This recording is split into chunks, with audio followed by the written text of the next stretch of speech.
जय भोलेनाथ। आज श्रावण मास प्रथम सोमवार आपको हार्दिक हार्दिक अभिनंदन। भगवान शिवंकर अद्भुत शक्ति द्वारा सारा ब्रह्मांड परिचित, किंतु प्रभु को कहीं त्रिपुरारी कहुए और ता पछरे कौन रहस्य रही हुए तो अधिकांश लोक जान मु आज आपण को कहबी भगवान शिव को कहीं त्रिपुरारी कहुए। शिव पुराण अनुसार दैत्य तारकासुर तीनोटी पुत्र थिले, यथा तारकाक्ष, कमकाक्ष एवं विद्युत नामाली। जेतेबेले शिवंक पुत्र कार्तिक तारकासुर को वध करथिले सेतेबेले तार पुओ माने खूब दुखित होइथिले। सेमाने देवता मानक निकटरू प्रतिशोध नेबा पई घोर तपस्या कले। ब्रह्मा प्रसन्न हुई प्रकट हेले एवं वर मागू कहले। यापर से ही तीन जन अमरत्व वर मागिले। सेतेबेले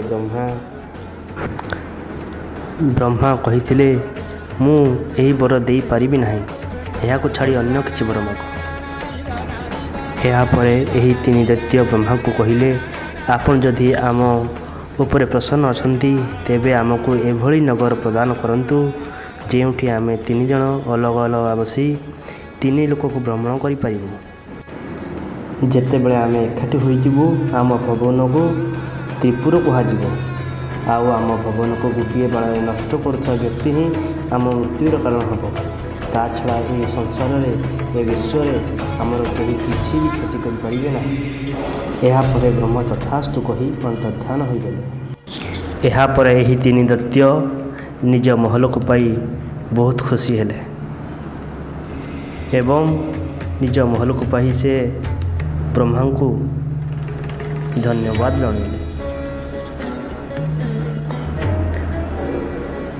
ब्रह्मांकर यही भवन बहुत सुंदर और आकर्षण थिला।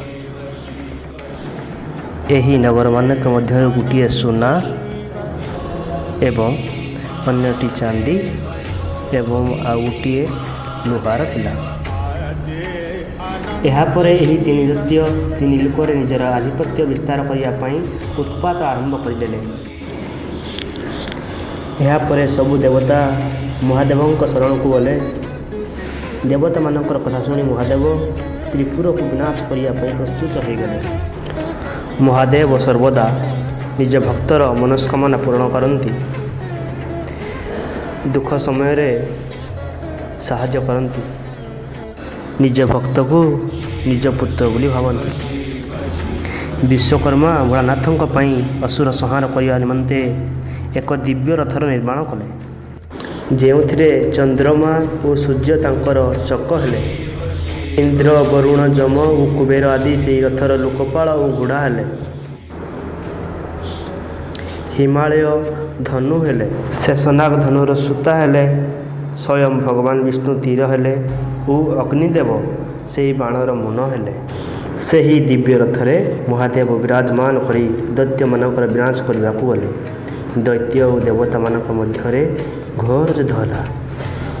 जेतेबेले तीनोटी भवन एका सहित जोड़ीला महादेव से ही दिव्य बाण को प्रयोग कले और त्रिपुर विनाश है।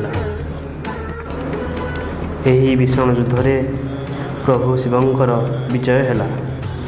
समस्त देवदेवी से दिन ठार त्रिपुरारी कहले। जय भोलेनाथ। जदि आपण को ये भिडियोटी पसंद लगी था लाइक करेंगे, शेयर करेंगे, कमेंट लिखिदेवे। जय भोलेनाथ।